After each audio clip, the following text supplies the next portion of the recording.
Right, so you should all be able to see the slides at this stage. Um, so first of all, look, I'd like to thank our friends in Down Syndrome Limerick for asking us to do this in partnership with them. We're only too delighted to. And also just to acknowledge our funders, we get a little bit of money from the government through PUBL. It's the scheme to support national organisations. It allows us to do sessions like this and also some of our policy work that we do in Inclusion Ireland in trying to make Ireland a better place for people with intellectual disabilities. Right, so look, a little bit about Inclusion Ireland. We're a national association for people with intellectual disabilities. If you want to join as a member, there's membership for as little as €1. When I say as little as €1, anyone who's unwaged, so a person on disability allowance or care allowance, you can join up for €1 a year. I think if you're in receipt of a wage, it's a tenner. We've loads of information that we're constantly putting out in our social media. So if you look for us, we're there on Facebook and Twitter. That's our website. I wouldn't go too mad looking at our website at the minute. We're about to launch a new website in the coming weeks. It will have lots more information, a lot more user-friendly and easy on the eye. The current one at the moment isn't wonderful, but that is coming along. We've also got a regular free e-newsletter. If you want it, you can see there, just contact my colleague Alex on the phone there, or admin@inclusionireland.ie. That's going to be pretty regular just during the COVID period. And look, it's there's some decent information there about some of the policy work we're doing and some of how we try to involve people in our work. So look, just going to briefly take a quick look at special education just for a moment and the supports that are there within the system. So there are a small number of options available. So look, the vast majority of children go to a mainstream class without support. It's in and around 80% plus. So this is the vast majority of children. Then there are quite another chunk, the vast majority of children with disabilities, be it intellectual disability, physical, sensory, autism, etc. They will generally go to mainstream school with some sort of support, such as an SNA, resource teaching, and all of the supports that are there in schools. Then we get into the really specialist stuff. So there is a small amount of children. Sorry, when I say a small amount of children, there's about between 12 and 15,000. It's hard to know because the numbers are going up every year that attend a special class. But I say a small amount because there are about 900,000 pupils, so it's small in the greater scheme of things. So that's special class or a special class, and it can be in a mainstream or a special school, typically for children with autism, but there are quite a few there for children with sensory disabilities and intellectual disabilities as well. And then we have special schools. There's about 8,000-9,000 folks in those schools. There's about 120 of them around the country. Here are the main education supports, and when you look at it, I know there are issues with people accessing quite a number of these supports, but there's quite a lot of supports out there. Maybe you're aware of them all, maybe you're not aware of some of them. I've got an asterisk on July provision because I just want to speak about that in a moment. But depending on your child's needs, they can access a special needs assistant. The vast majority of cases of people that are accessing SNAs, they tend to be shared with another child in the class or with another child in another class. Where it's shared between classes, it's not ideal because you have a child that obviously needs the support, but the SNA mightn't be in the room for large chunks of the day. Resource teaching, it's special education teaching now is what it's called. We traditionally know it as resource teaching. It can be one-to-one, it can be in small groups, it can be another teacher coming in to support the teacher in the class. So it looks very different depending on the needs of the children.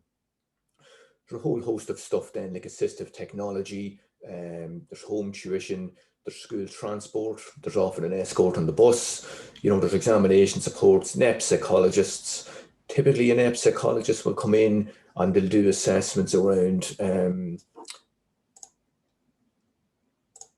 level of intellectual disability, that kind of stuff, just to assist teachers in getting the right supports there for a child. Quite a lot of kids get Irish exemptions. That has changed in recent years. You don't now you don't typically need the psychologist letter. It's more it's more within the gift of the principal to do it. Now, there's arguments for and against that.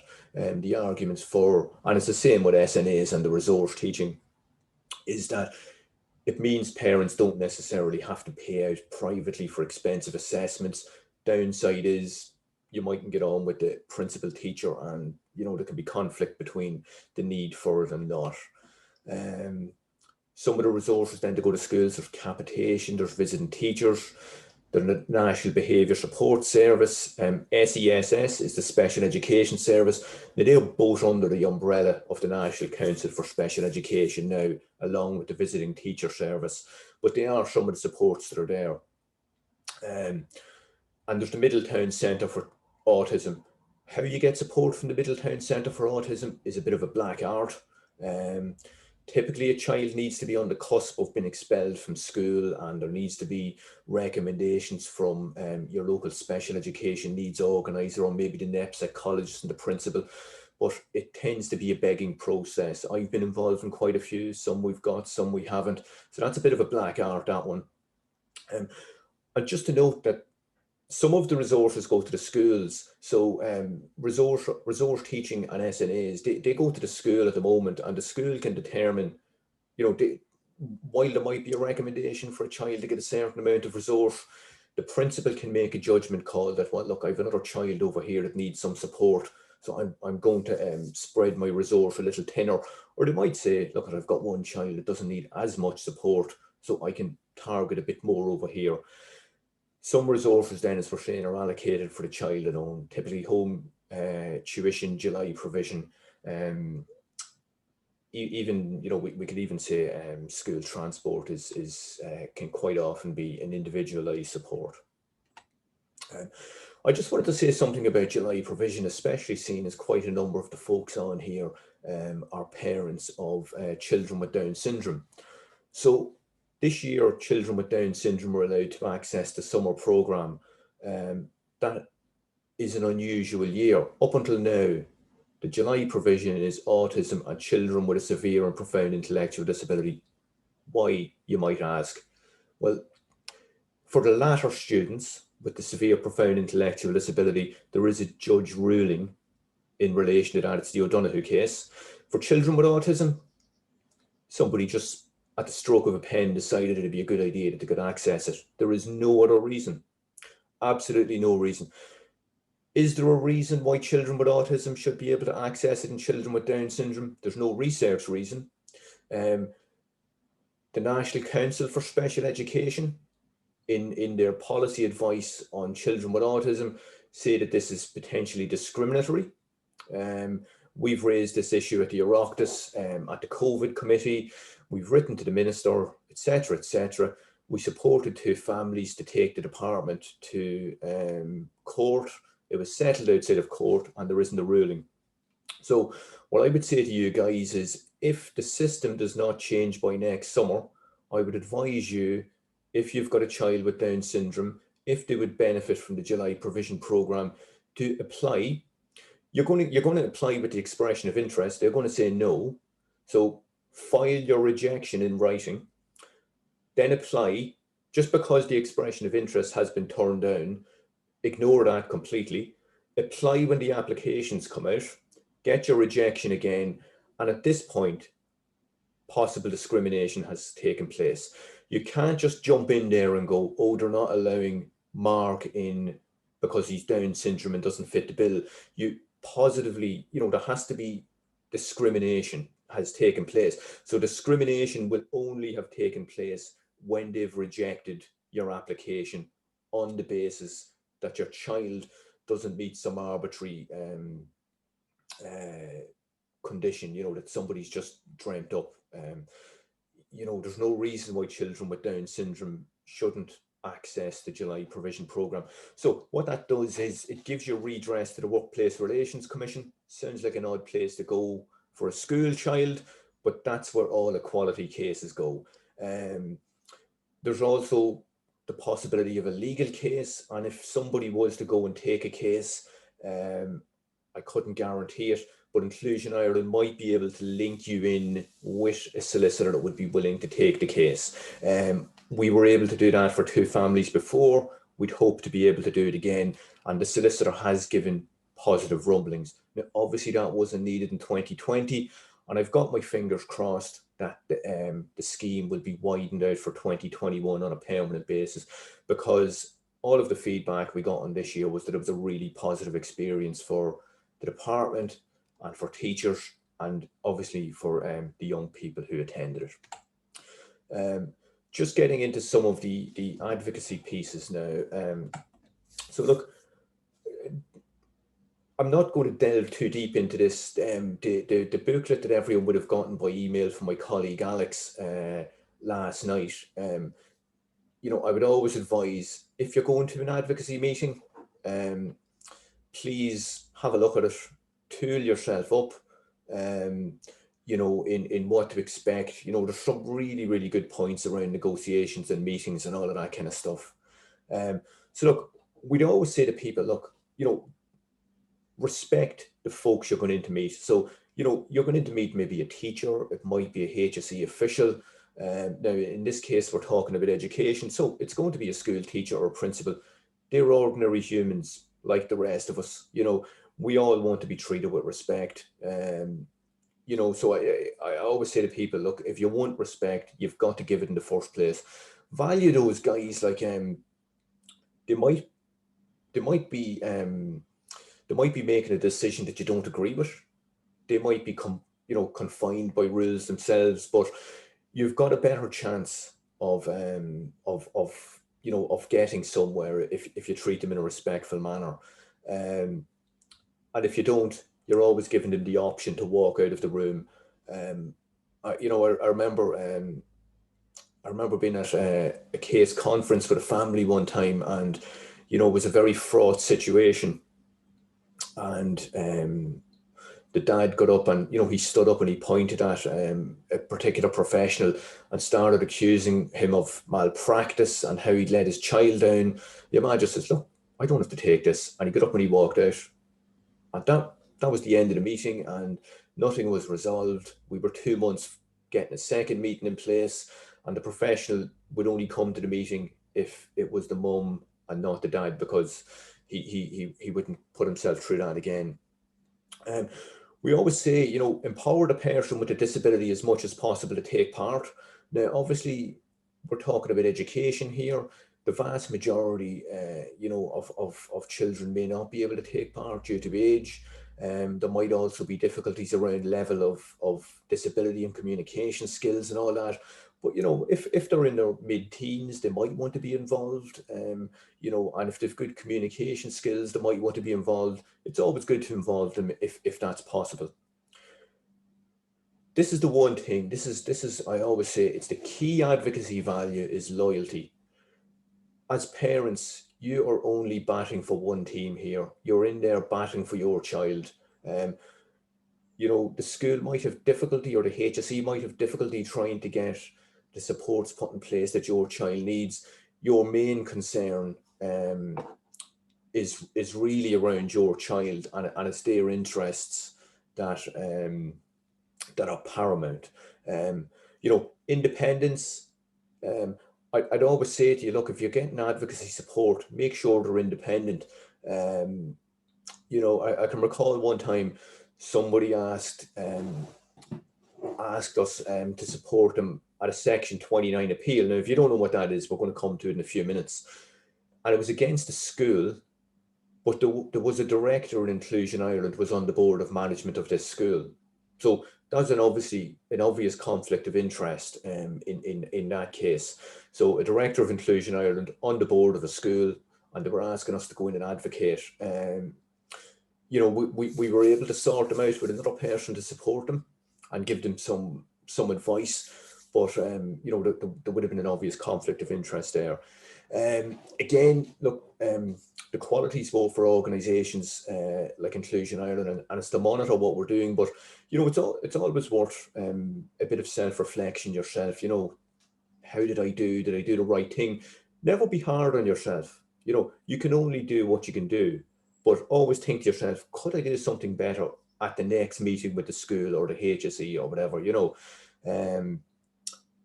Maybe I didn't get all my points across, you know. And by the way, I'd always advise the people, if you want to make a number of points at a meeting and it's detailed in that book you've got, write them down in bullet points, just in case, just in case, just in case you forget something during the meeting, because you know, these meetings can be stressful situations. Right, so I've just got a question in, and so if you've requested a meeting and they haven't come back to you, how can you get a positive outcome? It is tricky, and we'll come to it in the school, the school complaint process.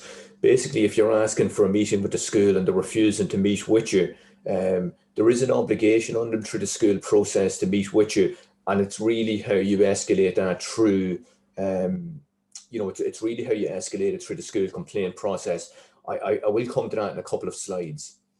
So I'll just park it for the moment and come to it in a couple of slides. The last thing it says, advocacy dilemmas. These can be difficult. You know, you can quite often be faced with a situation where, you know, if you've got a teenage child in school and, you know, they might want you to advocate, I'll pick an example. They might want you to advocate for them to be involved in sexual and relationship education. You mightn't think that's appropriate for someone with an intellectual disability. You've got an advocacy dilemma there. So maybe, you know, your views and morals are maybe impacting on what your teenage family member wants. And there are, you know, there are a lot worse advocacy dilemmas. Like, you know, you might recall the case a couple of years back. I think it was Mary Fleming was the woman's name. She had progressive MS, and she asked her partner and her solicitor to advocate for her before the courts to be able to be supported to take her own life when the pain of her MS became too great. That's a very extreme advocacy dilemma, but things like that do emerge. So just be mindful of your own values and how they are maybe impacting on how you advocate.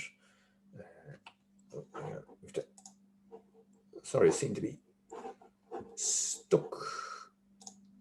That's all right, just had to go there. But so look, just a little bit of general advice, and these are the absolute must-dos. You know, again, that the advocacy booklet that we've given you is full of fantastic advice, and I'd always say to people, use it. Correspond in writing. You know, if it didn't take place, you know, if it's not written down, it didn't happen. You know, we constantly get people and they'll say, oh, look, I was told this was the way to do it, and they'll say, no, absolutely didn't happen. Conversations that never happened. We're mindful, though, that conversations take place over the phone quite a lot with the school or with the HSE or whatever. As soon as you've had the phone call, write down some notes of the phone call and date them. They're what we call contemporaneous notes. Contemporaneous notes have legal standing.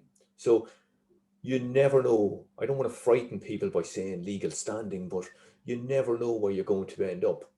Sometimes things spiral out of control. People end up in the courts. If you do end up in the courts, contemporaneous notes have legal standing. And what I'd always say to people is sometimes it's wise to, if you've had a conversation on the phone, just jot down an email and say, thanks for the phone call. Here's my understanding of what we discussed, and send that off. If it's, you know, it'll either be acknowledged, and if it's ignored, again, there's legal precedents that if there's no response to an email, it's taken as given.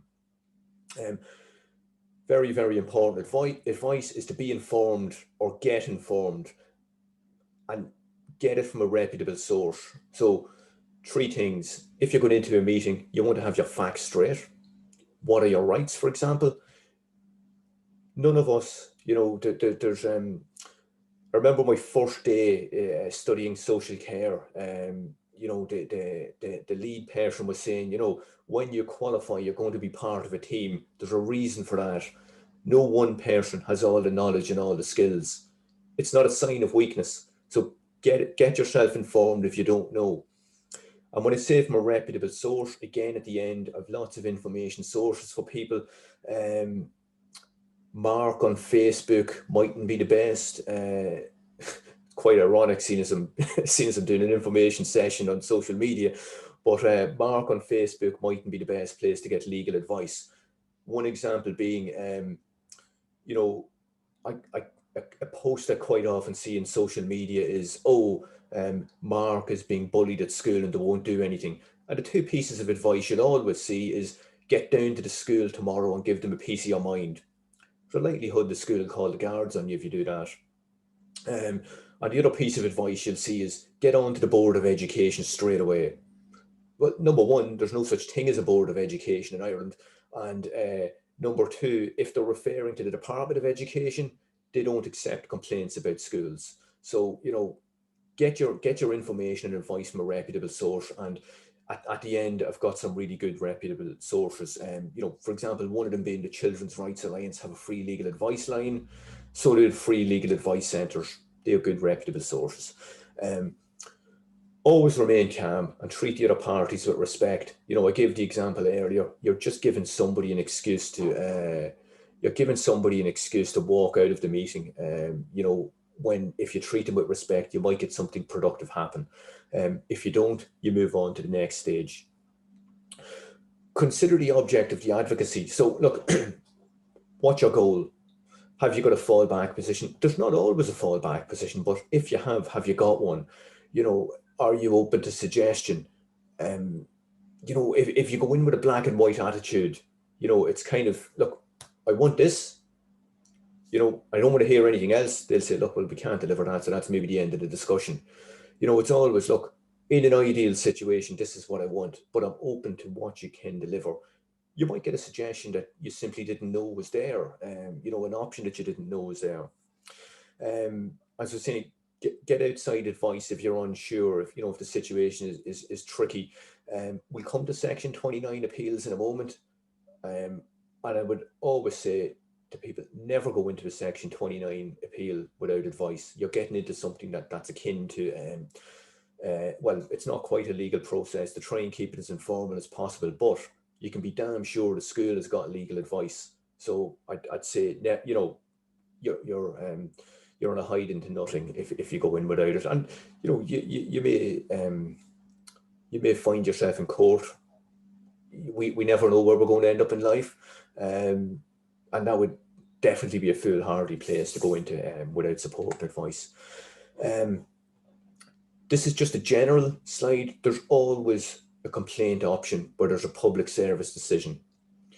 If you've been refused a service or you've been refused a support, there's always some sort of a complaint or redress option. If we look, for example, the National Council for Special Education and the ones through the Department of Education and Skills, they're a lot more formal than through the school. And the ones that go through recognised public bodies, you've got really strong recourse to the Office of the Children's Ombudsman. The ones through the school, a little less so. But I've got transport there, for example. So your child might be refused transport to school because it's not the nearest appropriate school is usually the reason. You can appeal that. You can put your case forward, and if the appeal doesn't find in your favour, you can then bring that to the Ombudsman's office.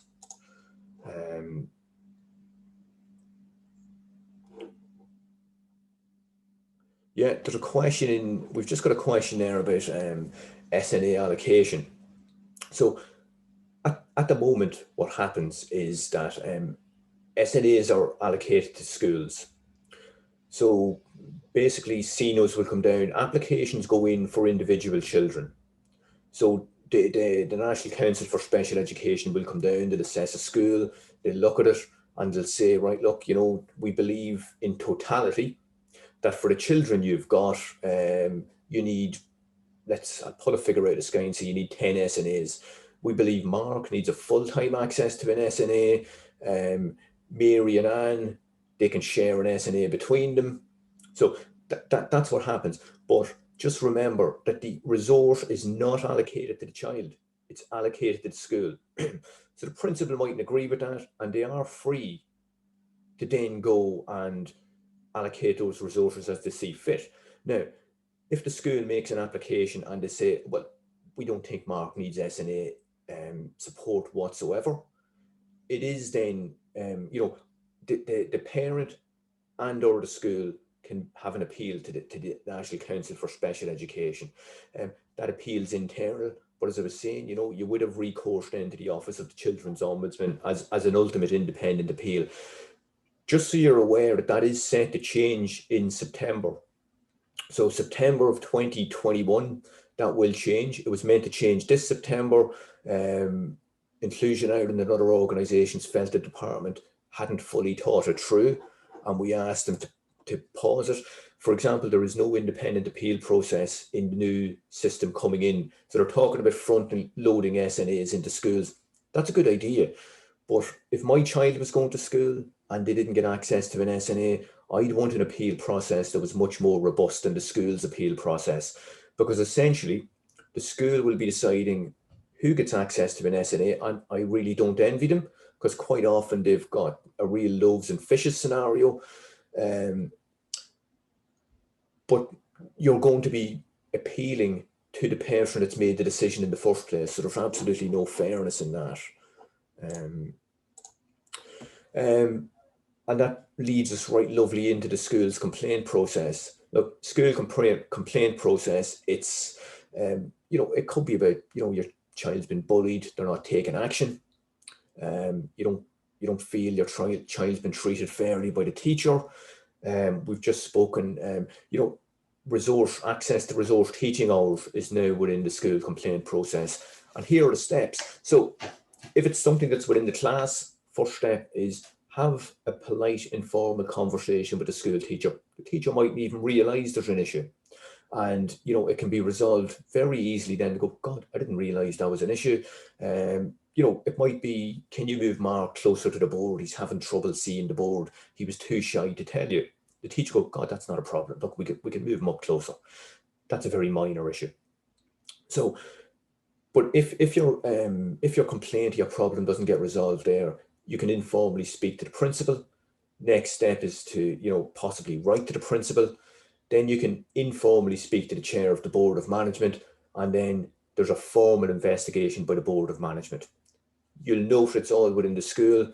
Now, you can go to the Office of the Children's Ombudsman afterwards for an independent appeal, but I mean, you're wasting your time. The only thing that will happen if it relates to a school and the school is not for changing on the issue, all you will do is add to the department statistics that half of the complaints are about schools. I will still say go to the Ombudsman's office about it, because they are constantly seeking greater powers to intervene in decisions that are made in schools, and it really adds to that weight. But if a school board of management doesn't want to listen to what the Ombudsman's saying, they don't necessarily have to go along with it. The Ombudsman can put on some pressure, but that's as far as it would go. So just one second. The first of the formal appeal processes are what's known as a Section 29 appeal. It's under the Education Act 1998.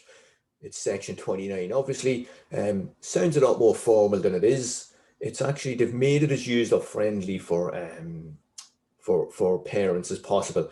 And I would say, go to Inclusion Ireland's website. It was also in the document that my colleague sent out to you last night. There's lots of information. We've got a very simple fact sheet on how it works, and then you've got the more detailed stuff in the department. So look, you can appeal against a suspension. The suspension must be at least 20 days, an expulsion of a child from school, or a refusal of a school to enroll a child. So what happens is you send in, you fill out the form, you send it into the Department of Education. There are time frames around it. It must be sent in within 42 days.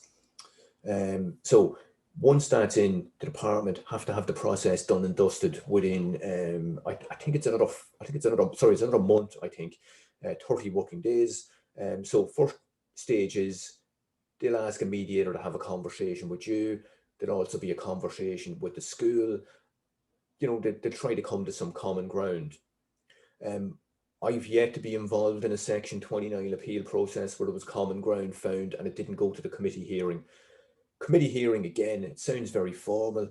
It's not all that formal. There's 3 people at the top of a room, a chairperson and 2 others. Typically, you'll have an ex-school principal, you might have a NEP psychologist, and maybe an inspector. You might say it sounds like an inside job.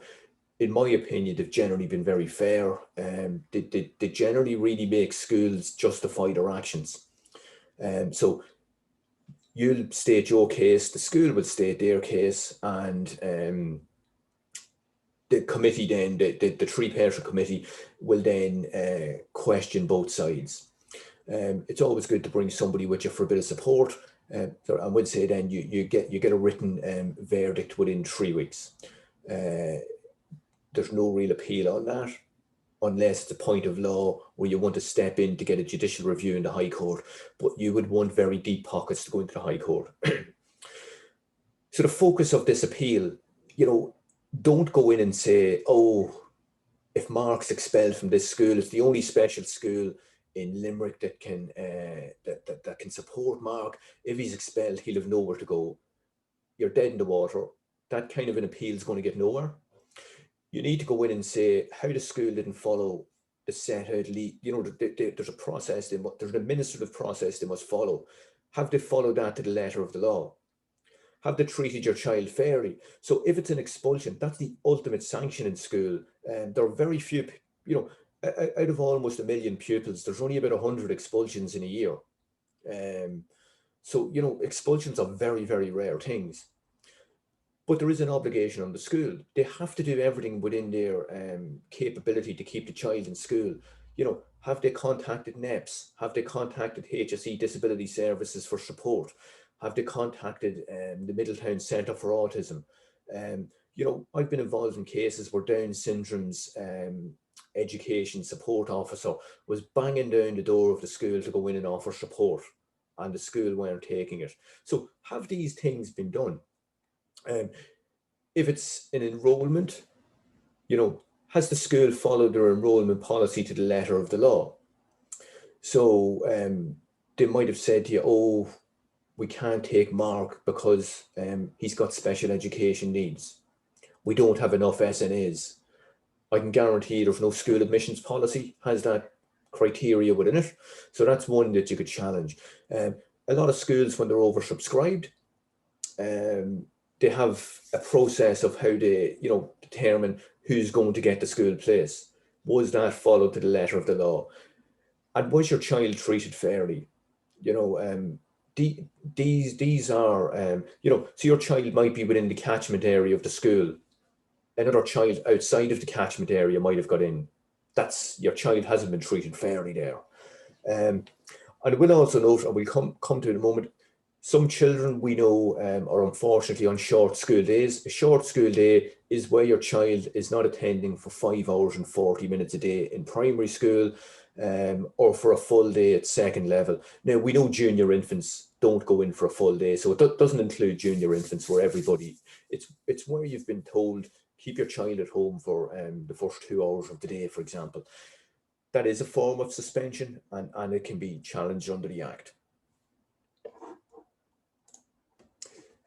Just to speak briefly about the Education Act, the admissions to school, because I know there are a couple of parents on here as children of autism, but it also affects children with intellectual disabilities, because special classes can also apply there.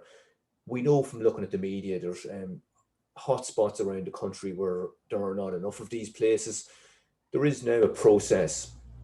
Around this. So look, we'd say apply to a number of schools in your area that have an autism class or an intellectual disability class, whatever it is. You can go down the Section 29 appeal route. You don't necessarily have to.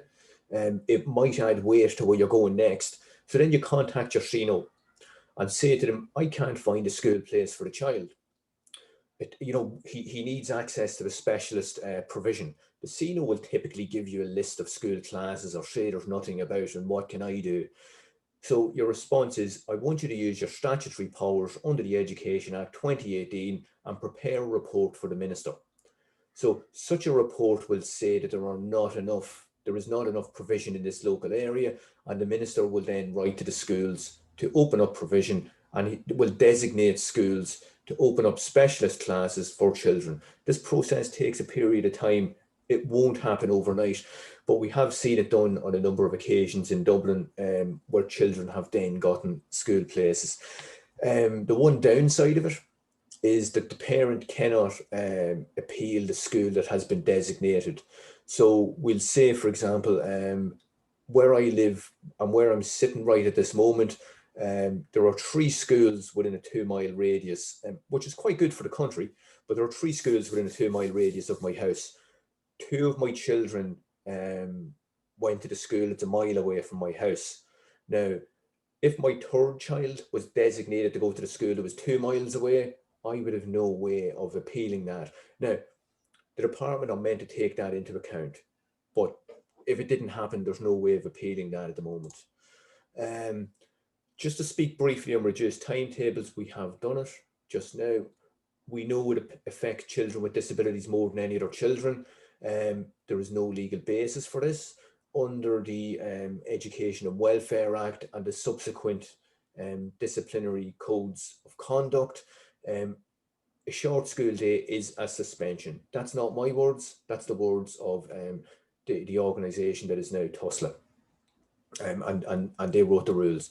Now, unfortunately, if you go down the formal route of a Section 29 appeal, you cannot appeal that for a full 20 days. So if your child's missing 2 hours per day, you're possibly looking at 3 months before you can formally appeal. So we would say to people, appeal to the school. And I'm not going to pretend it's easy. We've had parents contact us, Inclusion Ireland, and they would say to us that I've been told that unless I accept this short school day, the school are going to move to expel. I'm going to give schools a bit of credit here, in that quite often the reason schools are down this route is because of a lack of resources that they have to support the child, and they feel that they would be going down the route of expulsion if they didn't go down this route. The lack of resources isn't your issue. Your main issue is ensuring your child's getting a constitutional right to an education. Absolutely work with the school to try and get more resources if that's a possibility. But, just so you know, that is something that can be appealed both informally through the school's appeal process and formally through the Section 29 appeal process.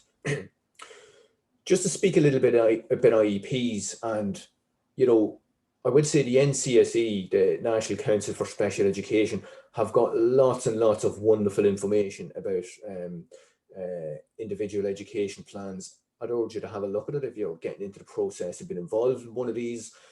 I'm going to concentrate mainly on why you should be involved and your rights to be involved. So we're going to focus more on that. So look, what is an individual education plan? They're provided for under the EPSIN Act, and that's the Education of Persons with Special Education Needs Act. The problem is the section of the Act that concerns IEPs is not commenced. We have had very positive rumblings from the Minister that one of our aims, and this is Minister Madigan, that one of our aims is to try and push and have this Act commenced. One of the difficulties with it being not commenced is that the Teaching Union of Ireland and the Association of Secondary Teachers in Ireland have issued advice to their members not to get involved in any kind of special education needs planning. Now, look, I know loads of teachers at second level. I've got lots of friends that are teachers, and we talk to them in Inclusion Ireland. They're telling us that they're ignoring this advice and they're planning for their pupils. To them, their pupils' welfare is much more important. But just in case you come across that, you don't have a legal entitlement to it. But when you look at the advice and guidance around IEPs, it's talking about parents being involved at every step of the process. involve the parents, facilitate the parents, advise them of any changes, give them a report, write to them, make sure they're involved. And I would say that if your child is of an age, involve the child. Why not? If they want to be involved around their own education. The key objective, as we're saying there, is to maximise parent involvement and, where appropriate, the young person. You should get, in an ideal situation, what would happen is you'd get a draft individual education plan sent home around your child. If you bear with me a second, it'll look something like this. So you look at it. Now, don't be upset if it doesn't address your needs. So you should be going into a meeting with the school where you can sit down and have a conversation and say, you might say, well, I think that particular area you've been slightly ambitious, or this area here, I'd like to see more focus on Mark's communication skills.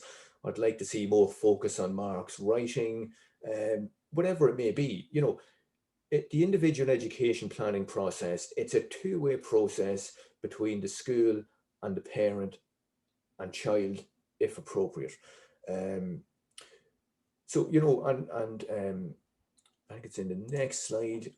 I would always say, look, this is your child. Be confident. You've got every right to to get in there and ask for ask for the school to work on skills. And I had a child, and we had individual education plans over the space of 14 years. And this is my experience, but every one of them was a pleasurable experience. It was done very well. Don't be afraid to ask questions. Like, we spoke there about we need to improve Mark's writing.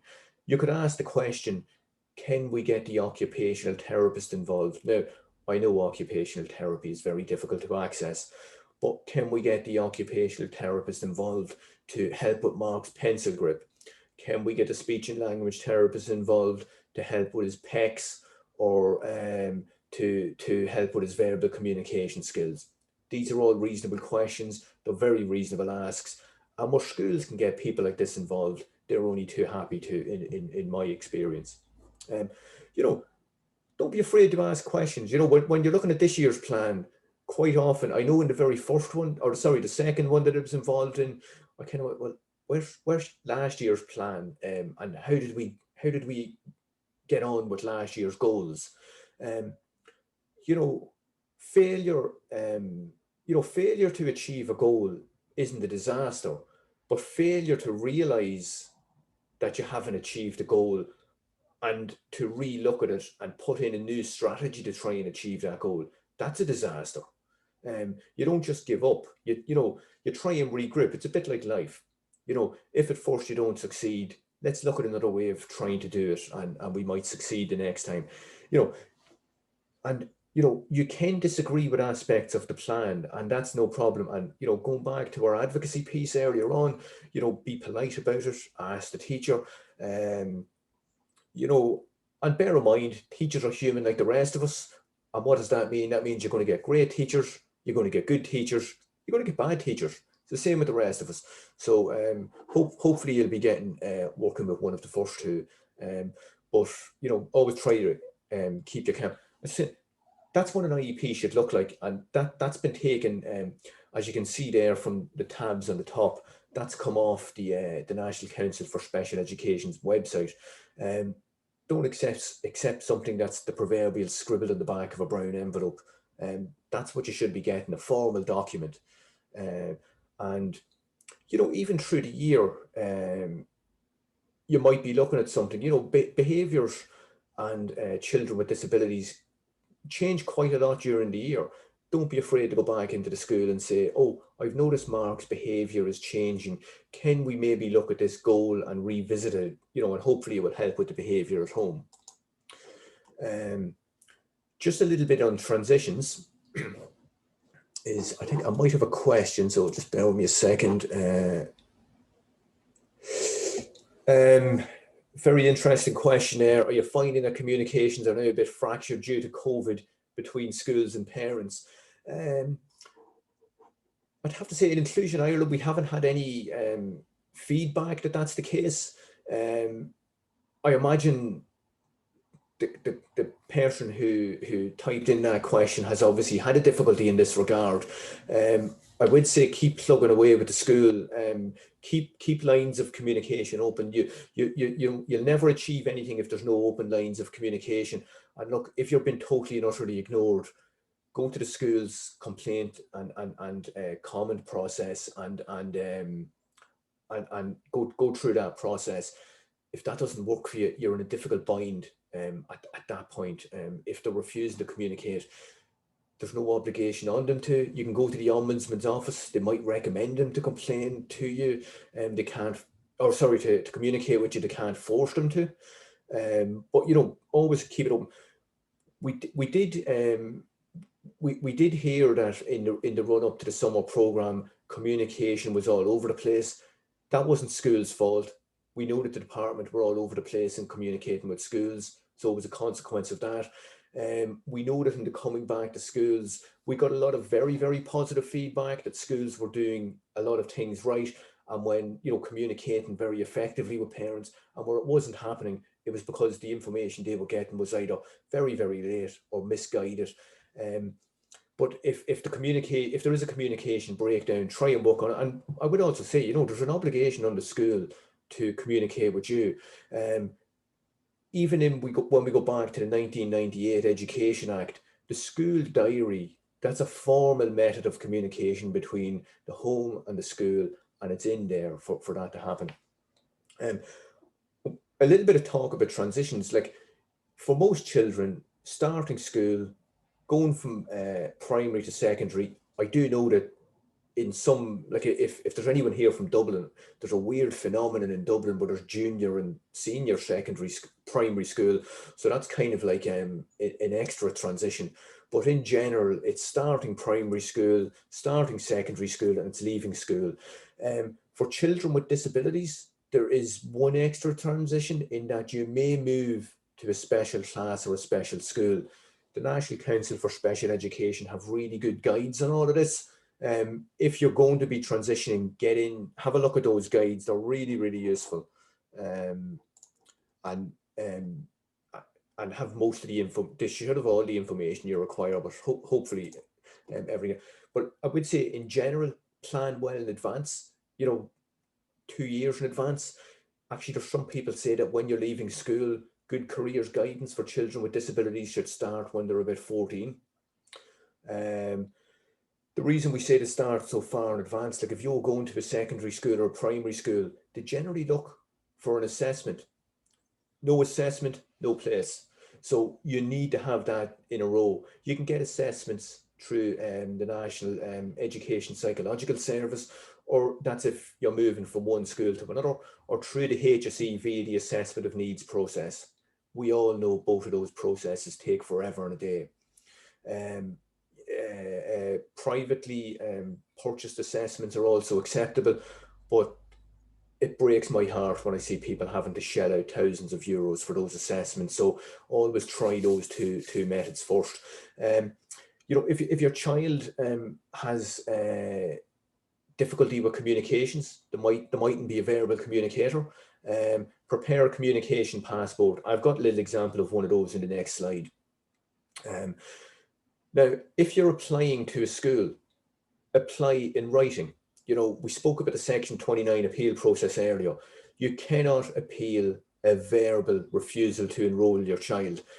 You might ring up your local Christian Brothers or ETB school and they'll say, "Oh, Jesus, we've no places. Don't even bother applying."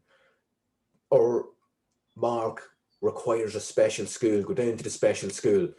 Don't take that. Apply in writing. You cannot, as I said, you cannot appeal a verbal refusal, but you can appeal a written refusal. I've just got a question, so I'm just going to, just going to look into the chat to see what we have. So the question there, how do you go about getting a NEPS assessment? NEPS assessments are done through the school. So you need to approach the school teacher first and foremost, and then the school principal, and ask for the school to recommend your child for a NEPS assessment. I am going to forewarn you that a NEPS assessment, they are quite rare. So a school will typically only get 2 per 100 children. In exceptional circumstances, they can get extra. And, you know, look, that puts a principal in a very invidious position, in that they literally have to weigh up who needs the assessment the most. But in general, they're through a school. You can't get one for a child that's not yet in school, not to my knowledge anyway. Yes, there is a question, and I think I've just answered that with the amount of assessments. They can get more if they've only got 100 kids in the school. They'd only get 2 assessments. For schools that maybe have 500 children, they'll obviously get a lot more assessments than that. And there is one I asked for 6-week targets. I got 2 weeks now.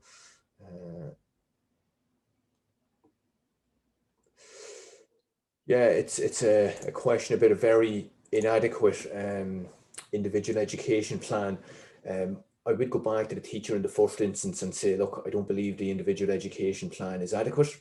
Can we please address it and work on some goals? And I think it was looking at targets. So, you know, we spoke about the yearly individual education plan, but typically, you know, if we went in with a target, like, let's look at a really big target. I want Mark to be able to write independently. That's a huge target. So it might be broken down into, you know, within the first 2 weeks, we want Mark to be able to hold a pencil. You know, we then want him to be able to start sketching very simple shapes, and we want to move that on. So there'll be subsets of targets. Just going back to we spoke about the communications passport. There's a very simple one. There are dozens and dozens of templates. Just Google them, they'll come up, print them off. I know when I did the first one for my son, this was in the days before, these were the days before broadband, we dial-up internet. We actually drew one, and he helped us draw it. And, you know, he was quite good at writing, but he was very poor at verbal communication. So, you know, he was able to write his name in, and he was able to, you know, write some of it. So what that does is that, you know, ordinarily there's generally a meeting in the school where you'll discuss your child's needs. But, you know, when your child goes in on day one, especially if they're going into a secondary school, there might be quite an amount of teachers, and they might meet a couple of SNAs, they might meet a resource teacher, etc., etc. To be able to have one of these and to be able to hand it to the various people, it gives them a heads up on how they can best help your child. So very useful tool. It's also useful in other life, you know, if your child's accessing respite, for example, or, you know, if they're going on the school tour, any of that stuff.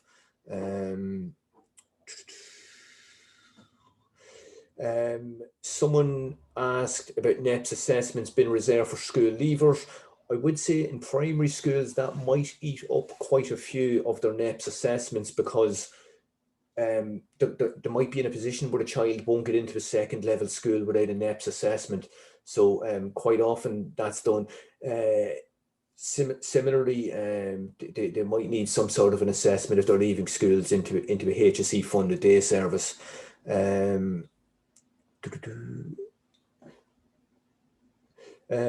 Someone's speaking there about, can the child get a NEPS assessment in a new school?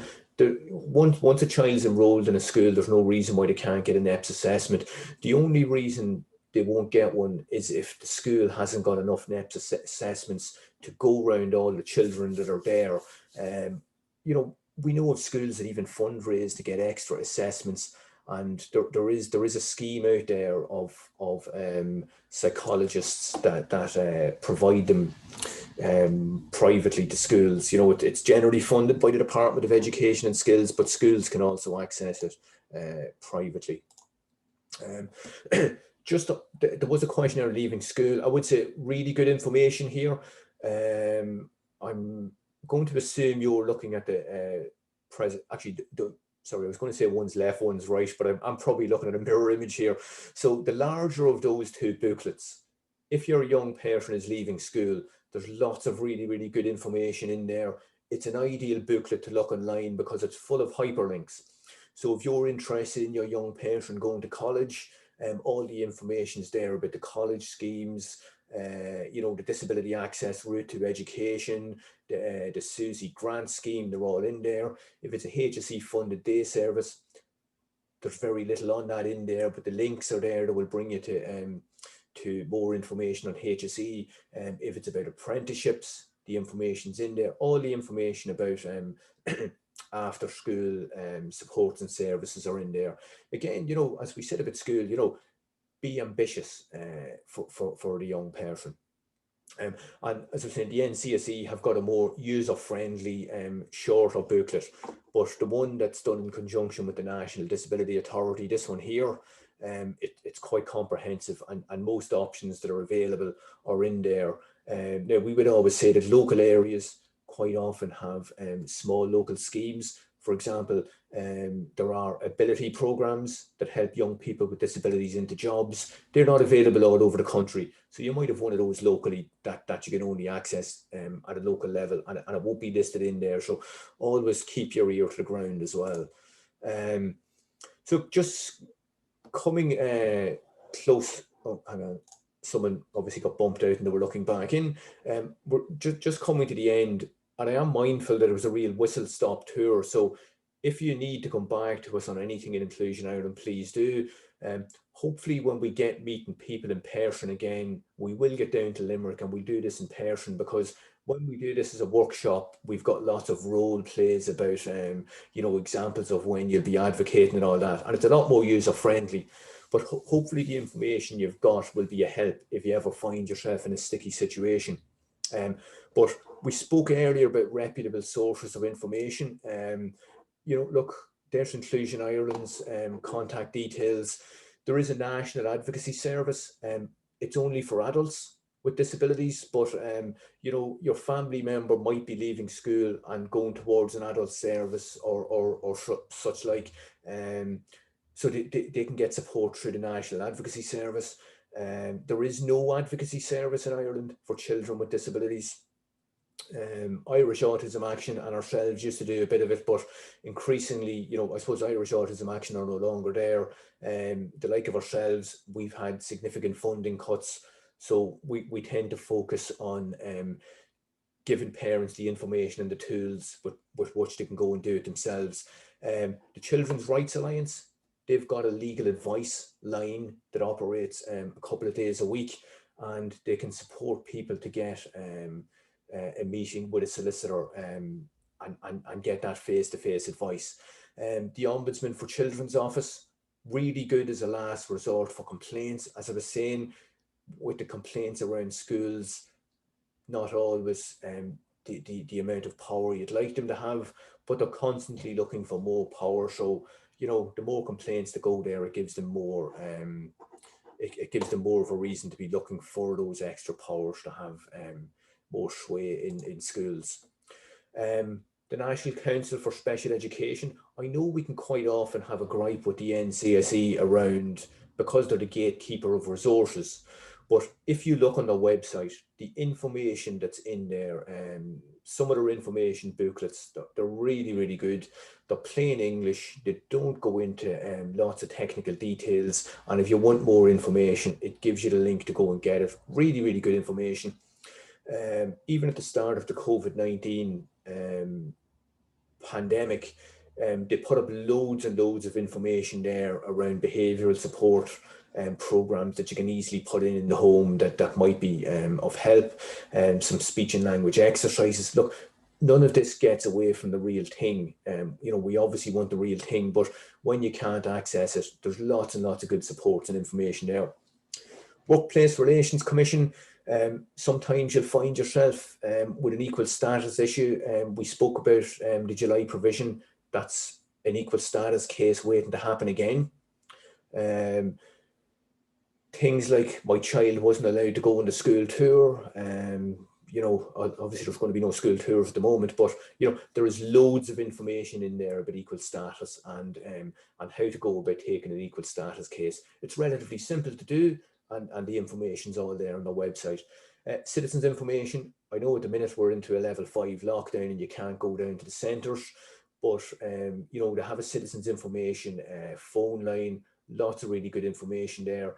when we get back to whatever kind of normality we'll get back to, they do have advocates in some of their centres, so they might be able to support you with some of the processes we spoke about there. And just going to the next one, the free legal advice centres. Most citizens information centres will have a free legal advice clinic once a month. You generally need to book in advance, but they're there. You can go in and you can meet a solicitor. You'll get a legal steer.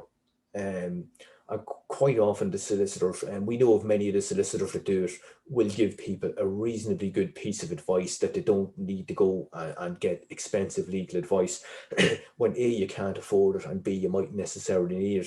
Again, free legal advice centre, that's their low cost phone line. And I would say, especially if you're going into something like a Section 29 appeal process, you know, or even the equal status process, get legal advice. And if you can get that for free, brilliant. You know, if it's going to be quite a lengthy process, you might actually need to go and engage a solicitor. Now, I think that is the last slide. It is. And look, thanks a million, guys. I'm really sorry about the whistle stop nature of this, but I am mindful that the online stuff doesn't translate and hold people's attention for as long as if we were meeting in person. Now, I do have a question or two here that I'm just going to get to. All right, one, it's just to say thanks a million and thanks to everyone for being involved. All right, it was just saying to everyone that they really enjoyed it. Look, if there are any questions, I'll just hang in. Oh, sorry, Mary must have got bumped out. We let her back in. So if there are any more questions, I'll take any questions briefly, and if not, we might leave it there. Right, it doesn't look like there's any more. So again, look, I just want to thank our funders. You know, as I was saying, we get some money from government through the scheme to support national organisations to do this kind of stuff. It's going to be on the Facebook page of Down Syndrome Limerick. So if you're looking at it there on the Facebook page, send any questions to you can send them by direct message through Inclusion Ireland's Facebook page. You can email us. The info is in the second slide, and we'd be only too delighted to get back to you with any inquiries. And I just, once again, thanks a million to Down Syndrome Limerick for having us, and thanks to all you guys for taking part this morning and staying the course. I know it's not always easy, and we'll end it there. Thanks a million, guys.